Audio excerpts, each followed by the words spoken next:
আমরা যখন একটা লাক্সারি গাড়ি নিতে চাই বা একটা হাই প্রাইসের একটা গাড়ি নিতে চাই, তখন কিন্তু আমাদের মাথায় কিন্তু অনেক ধরনের কোনো কোয়েশ্চেন থাকে যে গাড়ির কন্ডিশনটা কেমন হবে। স্পেশালি যেটা যদি টয়োটা অ্যালফার্ড হয়ে থাকে, আমাদের মনে একটা ভয় থাকে যে এটা তো হাইব্রিড গাড়ি, এটার ব্যাটারি বুস্টার বা ব্রেক বুস্টার, ব্যাটারি হেলথ এগুলো কেমন আছে, এগুলো নিয়ে নানান একটা মনে একটা কুতকুতানি থাকে গাড়ি পারচেসের টাইমে, স্পেশালি যখন এটা যদি একটা প্রিয়ন গাড়ি হয়ে থাকে। ওয়েল, অটোমাস্টার আপনাকে এই সকল প্যারা বা এই সকল কিছু কিন্তু আপনাকে দুশ্চিন্তা মুক্ত রাখবে। কিভাবে মুক্ত রাখবে? আপনার যদি গাড়িটা পছন্দ হয়, আপনি আমাদের শোরুমে আসেন, আসার পরে আপনি উইদাউট এক টাকাও পেমেন্ট ছাড়াই আপনি বাংলাদেশে এটা যে কোনো সার্ভিস সেন্টারে গাড়িটা নিয়ে যেতে পারবেন। নিয়ে গিয়ে গাড়িটা আপনি ফুল অ্যাসেসমেন্ট করাবেন, ব্যাটারি হেলথ চেক করবেন, ইঞ্জিনের কোয়ালিটি চেক করবেন, গিয়ার বক্সের কোয়ালিটি চেক করবেন। সবকিছু যখন আপনার রিপোর্ট ভালো আসবে, এরপরে আপনি বাইং ডিসিশন নেবেন। এরপরে কিন্তু আপনি আমাদেরকে টাকা দিয়ে কিন্তু গাড়িটা পারচেস করবেন।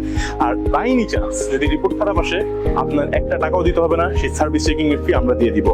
তো আজকে যে গাড়িটা নিয়ে কথা বলতেছি, এটা হচ্ছে টয়োটা অ্যালফার্ডের মডেল ইয়ার হচ্ছে 2018, রেজিস্ট্রেশন হচ্ছে 2023।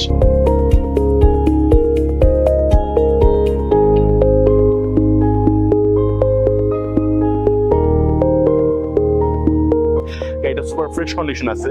আর একটা গাড়িতে যত ধরনের ফিচার থাকা দরকার গাড়িটাতে কিন্তু সকল ফিচারগুলো কিন্তু আপনি গাড়িটাতে পেয়ে যাবেন ইনশাআল্লাহ। সামনে 2 সিট পাবেন power, sunroof, moonroof, seat memory, seat heater, seat cooler, যা যা দরকার তা তা পাবেন। ব্যাক ডালাটা পাবেন হচ্ছে অটো। আর এটা কিন্তু একটা 7 সিটার গাড়ি, যারা জানেন অবশ্যই জানেন। গাড়িটা কিন্তু খুবই সুন্দর একটা গাড়ি, এটা কালারটাও খুবই ইউনিক। আপনারা আসেন আমাদের শোরুমে, ইনশাআল্লাহ আপনার গাড়ি ভালো লাগবে। গাড়িটার প্রাইস থাকবে হচ্ছে 85 লাখ টাকা, 100% ফিক্সড প্রাইস নিয়ে আমরা কোনো নেগোশিয়েট করবো না। ধন্যবাদ।